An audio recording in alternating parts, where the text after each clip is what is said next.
sekali tidak mau tengok kita sembahyang. Azan berkumandang tidak kuddina adzan muadzinu lis sholati tidak kuddina lis sholati akbar syaitan wa lahu quran. Pada saat adzan berkumandang syaitan lari, kita betul-betul butuh syaitan. Kata ulama, syaitan betul-betul pada saat itu supaya tidak mendengar adzan berkumandang. Maka jangan sampai dengan kita menyerupai sikap dan kelakuannya syaitan yang tidak mau mendengar adzan berkumandang. Mungkin itu dengan dangdut, dengan disko, dan juga dengan lagu-lagu yang seumpamanya, supaya lantunan adzan tidak kedengaran. Atau juga kata ulama, syaitan berkentut-kentut pada saat itu agar dia tidak menjadi saksi nanti pada hari kiamat. Sebab Nabi kita bersabda, la yasma' mada sautil muadzini insun wala jinnu ila syahida lahu yaumal qiyamah. Tidak mendengar lantunan azan yang dikumandangkan oleh manusia dan jin, melainkan akan menjadi saksi nanti pada hari kiamat. Syaitan tidak mau menjadi saksi kepada kita, sebab dia sudah bersumpah akan memusuhi kita dalam keadaan yang seperti apapun. Min baini aidihim wa an aymanihim wa an syama'ilihim fawqihim. Ada? Tak ada? Wala tajidu aktsarahum syakirin. La ughwiyannahum min baini aydihim wa min khalfihim wa an amanihim. Muka, belakang, kanan, kiri. Dan la tajidu aktsarahum syakirin, akan Allah temukan atau akan Anda temukan kebanyakan daripada mereka tidak bersyukur. Itu sumpah daripada syaitan. Jadi kalau pada saat dengan kita mengantuk, jangan sampai dengan kita turutkan keinginan dia. Dia sama sekali tidak mau kalau kita belajar hukum. Diingat, sebanyak sembahyang sunat yang kita kerjakan tadi itu, satu majlis ilmu lebih afdal. Satu bidang ilmu saja, satu hadis yang kita baca tadi itu, Nabi kita katakan sama nilainya dengan 1000 rakaat. 1000 rakaat, bukan 20 rakaat, bukan 8. 8 rakaat pun dah jenuh dah. Yang 20 rakaat banyak yang balik. Muat saja 20 rakaat, hampir separuh masjid sudah balik. Gimana kalau kita buat 1000 rakaat tiap malam? Babun minal ilmi nata'allamuhu, satu bidang ilmu yang kami pelajari, ahabbu ilaina min alfi rakaah, lebih afdal daripada 1000 rakaat. Jadi syaitan tidak akan biarkan kita untuk mendapatkan ganjaran pahala yang sebanyak itu. Bal yatahawal, hendaklah kita berpindah daripada tempat kita. Pikir sampai kepada macam mana cara untuk mengatasi godaan syaitan, macam mana cara untuk kita menghilangkan mengantuk, macam mana agar dengan kita mendapatkan kebahagiaan. Itu ternyata dengan baginda telah mengajarkannya kepada kita sallallahu alaihi wasallam. Hadis yang ke-24, kana Rasulullah sallallahu alaihi wasallam yakhruju ilal idaini min tariqin wa yarji'u min tariqin ukhra. Insyaallah kira-kira dalam 22 hari yang akan datang, insyaallah pada hari Kamis atau juga pada hari Jumat. Hitungan cepat, Rabu 15 hari, Kamis 30 hari, berarti Jumat lebaran. Berarti Jumat hari raya, itu kalau genap 30 hari. Rabu itu sudah 15. Kamis 15 lagi. Kalau 29 berarti hari raya tepatnya pada hari Kamis. Macam tu orang menghitung. Nah, hitungan orang tua, Rabu, Kamis, Jumat 10. Betul? Rabu, Kamis, Jumat, Sabtu, Ahad, Senin, Selasa, Rabu, Kamis, Jumat. Jadi hitung Rabu, Kamis, Jumat 10. Atau Rabu ke Rabu lagi 2 kali jadi 15. Rabu, Kamis, Jumat, Sabtu, Ahad, Senin, Selasa, Rabu, Kamis, Jumat, Sabtu, Ahad, Senin, Selasa, Rabu lagi. Jadi kita puasa pada hari Al-Arbi'ah, puasa pada hari Rabu, ke Rabu berikutnya yang kedua 15 hari. Kemudian 16 hari bulan Kamis ke Kamis lagi berarti 15, maknanya 30. Kalau 30 hari raya Jumat. Tapi kalau hari raya, kalau bulan hanya 29, berarti kita akan berlebaran pada hari Kamis. Diamalkan. Jadi kalau seandainya dengan kita pergi ke masjid sini, pada masa kita pergi, kita datang daripada sebelah sana pusing, jalan sini, jalan tol, baliknya ambil jalan kampung, baliknya jalan lain. Jangan kita gunakan jalan yang sama. Ini diantara daripada sunnah yang sudah tidak diamalkan atau jarang-jarang diamalkan. Jadi Nabi kita kalau pada waktu melaksanakan salatul Id pergi dengan menggunakan jalan dan balik dengan menggunakan jalan lain. Jadi terserah jalan yang mana satu, jalan banyak untuk kita datang ke sini daripada beberapa jalur dan juga daripada beberapa tol. Walhasil jauh atau pendek, satu tujuan yang pertama untuk memperbanyak saksi. Tujuan yang kedua untuk kita bersilaturahmi. Allahu Akbar, Allahu Akbar, Allahu Akbar. La ilaha illallah, wallahu akbar. Allahu akbar walillahil hamd. Waktu kita pergi kita dengan lantunan takbir, salaman, silaturahmi, bermaaf-maafan dan lain sebagainya. Ini semuanya sudah menjadi saksi kita. Dan kita berpeluang untuk bersalam-salaman dan mengucapkan salam kepada warga yang ada di jalan ini. Pada masa kita kembali dengan menggunakan jalan yang lain. Tentu orang-orang yang kita temui lain daripada orang-orang yang kita temui sebelumnya. Satu. Kemudian yang kedua, akan terdapat saksi baru selain daripada saksi-saksi yang pertama. Kemudian yang ketiga, mengimbaskan kebaikan puasa selama 30 hari, walitukabbirullaha ala ma hadakum, tahajudnya, witirnya, zikirnya, tilawahnya, sembahyangnya, kebaikannya. Sebab kenapa? Sebab itu sebagai suatu habuan keseronokan yang kita berikan kepada mereka. Mereka seronok kalau pada saat tengok kita mengaji, tengok kita beribadah, tengok kita berzikir. Makhluk Allah akan melaknat manusia kalau pada itu dengan manusia membabitkan diri kepada perkara-perkara yang tidak keru-keruan atau dengan perkara-perkara yang tidak boleh. Nah, jadi untuk menyeronokan mereka, untuk memperbanyak saksi, untuk kita bersilaturahmi, selain daripada itu, masya Allah tabarakallah, untuk memberikan peluang kenikmatan pandangan mata melihat. Tentu akan lain pemandangan yang di sini dengan pemandangan yang di sana, akan lebih segar lagi semangat kita pada saat dengan kita mengatakan atau melihat keadaan yang berbeda. Jadi seperti pada waktu kita melaksanakan sembahyang sunat, sunatnya dengan kita melaksanakan sembahyang sunat lain pada tempat kita melaksanakan sembahyang fardu. Bismillahirrahmanirrahim. Kita kejar 40 buah hadis. Qala Rasulullah sallallahu alaihi wasallam, kana yakhruju fil idaini ma'al fadli, ay Fadli ibn Abbas wa Abdullah ibn Abbas wa Ali wa Ja'far wal Hasan wal Husain wa Usama bin Zaid wa Zaid ibn Harisa wa Aiman ibn Ummi Aiman rafi'an. Nyaring kata Wahabi haram, bid'ah. Wahabi lasa, tak ngaji. Qala rafi'an sautahu. Nabi kita dengan beberapa orang sahabat bersama Sayyidina Hasan, bersama Sayyidina Ali, bersama Sayyidina Husain, bersama Sayyidina Abdullah ibn Abbas. Ada beberapa pemuda-pemuda Quraisy, ada beberapa pemuda daripada Ahlul Bait. Nabi kita berjalan bersama melantangkan suara dengan takbir Allahu Akbar, Allahu Akbar, Allah. Jadi bukan hanya hidup ini bagai lampu dinding. Jangan sampai mereka tuh hanya menyaksikan kita dengan lagu dan juga dengan rentak hiburan yang semacam itu. Itu boleh tahan. Kalau tidak dengan lagu-lagu yang lain, dalam aku berkelana, itu panjang ceritanya. Nyanyi. Jadi mereka juga seronok kalau tengok kita baca Quran, merasa nikmat kalau tengok kita melantunkan tasbih, tahmid dan takbir.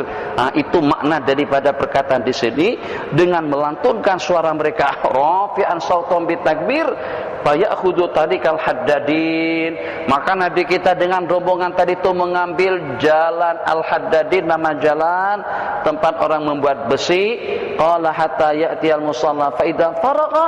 Dan apabila selesai Nabi kita mengambil jalan yang lain sehingga sampai ke rumah. Jadi diantara daripada hikmatnya untuk memberikan keberkatan. Nabi kita kalau berjalan, jalan jadi harum.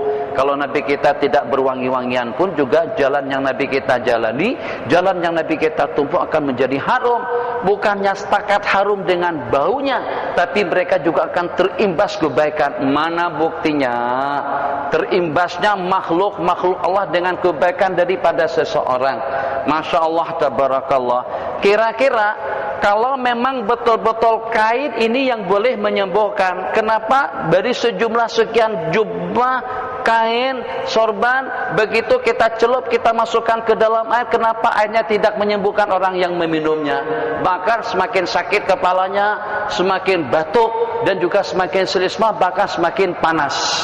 Kenapa dikatakan tuh dengan jubah Imam Ahmad Ibnu Hanbal, kalau ada orang sakit direndam dan diminumkan, sembuh daripada penyakitnya.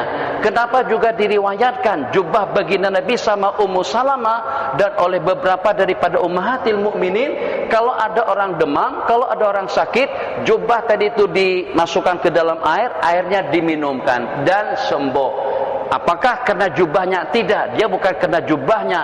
Keberkatan itu kena jubah tadi itu berada pada tubuh makhluk yang paling mulia. Adanya di batang tubuh insan yang senantiasa raki', sajid, zakir, ingat kepada Allah Jalla wa'ala. Jadi bukan karena Imam Syafi'i tidak boleh beli jubah, berapapun harganya jubah kita boleh beli. Imam Syafi'i ada duit, beliau punya kemampuan. Tapi kenapa dengan beliau meminta jubahnya Imam Ahmad Ibnu Hanbal? Dalam mimpi Imam Syafi'i, Imam Ahmad bin Hanbal teguh dengan pendirian, tidak goncang dengan akidah dan keyakinan. Itu tentang masalah khalqil Quran, yang walaupun dicambuk, diseksa, dianiaya, didera, kata beliau kalau kepada onta mesti onta itu akan mati. Tapi itu kepada Imam Ahmad. Kalau dengan yang lainnya, Imam Syafi'i sendiri masih berpolitik atau juga masih bertauriah. Jadi kata Imam Syafi'i, Al-Quran, Taurat, Zabur, Injil, hadhil arba'ah makhlukah. 4 yang ini nih makhlukah. Maksud Imam Syafi'i bukan 4 Al-Quran, Taurat, Zabur dan Injil. Zabur dan Injil yang Imam Syafi'i maksudkan hadhil arba, yang 4 ini 4 Jericho ini makhluk. Itu tauriah namanya, menyamar. Orang tanya, Syekh Nuruddin ada tak? Kebetulan tanya dengan saya sendiri, ketok pintu rumah saya, tok tok tok tok, Assalamualaikum. Saya pun siap-siap di dalam, Assalamualaikum. Waalaikumsalam. Saya buka pintu, minta maaf Tuan Haji, numpang nanya, Tuan Guru ada di rumah? Oh, saya perasaan orang ini tak kenal saya. Tuan Guru ada di rumah? Saya bilang sebentar, sekejap. Saya pun masuk ke dalam. Bu Hanan, minta maaf Tuan Haji, tadi Tuan Guru ada di sini. Ada di sini. Sekarang udah pindah ke sini dah. Tadi Tuan Guru ada di sini. Jadi orang paham, berarti sekarang sudah ada di rumah. Itu namanya tauriah. Nah, Imam Syafi'i saja bertauriah, Imam Ahmad tidak ada tauriah. Quran kalamullah kadim, bukan makhluk. Yang akhirnya Imam Ahmad kena azab atau kedua kena penjara selama tidak kurang daripada 18 bulan. Imam Syafi'i dalam mimpi beliau, Imam Ahmad teguh dengan pendirian. Jadi tolong sampaikan mimpiku ini kepada Imam Ahmad, dan aku meminta hadiahnya, aku meminta oleh-olehnya, dihadiahkan jubah Imam Ahmad. Imam Syafi'i meminta jubah Imam Ahmad bin Hanbal rahimahullah ta'ala tabarrukan bihi. Jadi kata ulama, bukan kita bertawasul dengan jubahnya, bukan kita bertawasul dengan tongkatnya, bukan kita bertawasul dengan selendangnya, tapi karena selendang tadi itu adanya di jasad baginda Rasulullah, jasad yang mulia. Dari sanalah datangnya keberkatan yang disebutkan di dalam hadis. Nah, jadi kalau begitu, siapa yang tidak merasa seronok dan siapa yang tidak merasa mendapatkan satu keberkatan kalau pada saat yang mundar-mandir itu adalah Sayyiduna Rasulullah sallallahu alaihi wasallam. Kana yakhruju ilal idi masyan wa yarji'u masyan. Ini susahlah sedikit. Nabi kita pergi jalan kaki, balik juga jalan kaki. Kalau rumah kita dekat dengan masjid, tampak rumah di sini, masjid di sini, rumah kita sebelah sana. Tapi kalau rumah kita di Bukit Jelutong, jalan kaki boleh tahan. Masya Allah, tabarakallah. Jadi mudah-mudahanlah yang walaupun dengan kita tidak boleh jalan kaki, tapi niat dalam hati kalau seandainya masjid tak jauh mana, musalla hanya dalam beberapa meter saja, kita akan berjalan kaki. Tapi dikenakan kena jauh, maka dengan kita berkendaraan akan dihitung daripada putaran roda kendaraan yang kita kendarai. Hadis, kana Rasulullah sallallahu alaihi wasallam shalla Rasulullah sallallahu alaihi wasallam bi ashabi fi safarin salat al-fajri. Sesungguhnya Rasulullah sallallahu alaihi wasallam mengimami para sahabat pada masa bepergian, mengimami mereka pada salat subuh dengan membaca bismillahirrahmanirrahim. Qul ya ayyuhal kafirun, rakaat yang pertama. Qul huwallahu ahad, rakaat yang kedua pada salat subuh. Yang pertama, Qul ya dengan Qul huwallahu ahad itu sunat dibaca pada maghrib malam Jumat secara khusus dan tiap malam Jumat. Untuk salat maghribnya sahaja. Untuk sembahyang maghrib malam Jumat sunat kita membaca Qul ya dengan Qul huwallahu ahad. Yang kedua, dua surah itu dibaca pada waktu kita melaksanakan salat tahiyatul masjid, sembahyang sunat wudu, sembahyang sunat istikharah, sembahyang sunat ihram, sembahyang sunat al-awwabin. Begitu juga dengan sembahyang sunat mutlak kalau hanya terdiri daripada 2 rakaat. Tidak kurang daripada puluhan macam sembahyang sunat itu dikerjakan dengan membaca Qul ya dan Qul huwallahu ahad pada rakaat pertama dan kedua. Yang ketiga, kalau seandainya tidak ada ketetapan hukum tentang surah-surah yang dibaca, maka afdalnya surah dibaca secara berurutan. Ibadah sedikit, umur sedikit, peluang sedikit, semuanya serba sedikit. Jadi yang sedikit tadi itu kita ikutkan dengan sunnah supaya pahalanya lebih banyak. Ini sudahnya ibadahnya sedikit, tidak mengikuti sunnah. Jadi dengan kita akan mendapatkan ganjaran yang seperti apa? Serba kurang. Itu merugikan kita dan juga merugikan makmum di belakang. Kalau tidak ada pedoman daripada surah, tidak ada pedoman daripada hukum, maka surah dibaca secara berurutan. Rakaat yang pertama surahnya lebih panjang daripada rakaat yang kedua. Wadduha wal laili idza saja, rakaat yang pertama alam nasyrah pada rakaat yang kedua. Rakaat yang pertama Qul ya ayyuhal kafirun idza jaa nasrullah pada rakaat yang kedua. Rakaat yang pertama kita membaca al-bayyinah lam yakunil ladina kafaru. Rakaat kedua kita baca idza zulzilatil ardu zilzalaha. Tapi kalau seandainya ada pedoman sunnah seperti subuh hari Jumat, maka kita baca alif lam mim tanzil pada rakaat yang pertama dan membaca surah Al-Insan hal ata alal insan pada rakaat yang kedua. Witir, jangan kita aneka ragamkan surahnya. Cantik lawa itu menurut kita. Ceritanya bagus, memang bagus, tapi tidak disunatkan. Mengikuti jajak langkah baginda lebih afdal. Pahalanya sama dengan 100 syuhada. Macam mana? Rakaat pertama Nabi kita baca Sabbihis, rakaat kedua Nabi kita baca Qul ya. Jangan baca Inna anzalna yang walaupun pada pertengahan yang kedua. Rakaat ketiga baca Qul hu atau kita lengkapkan dengan al-muawwidzat ats-tsalasah, Qul ya ayyuhal Qul huwallahu ahad, Qul a'udzu birabbil falaq dengan Qul a'udzu birabbin nas. Besok hari Jumat pilih nak yang panjang baca surah Jumat dengan surah Al-Munafiqun, atau kita baca surah Sabbihis dengan surah Hal Ata secara berurutan. Karena sesungguhnya senantiasa dan selalu Nabi kita membaca 2 surah yang berkenaan. Rahimallahu mra'an, moga seseorang itu mendapatkan curahan rahmat sembahyang 4 rakaat sebelum asar. Masya Allah, paling berat sebab kita masih di jalan. Paling berat karena badan kita lenguh dan letih. Paling berat sebab kita baru saja bangun tidur.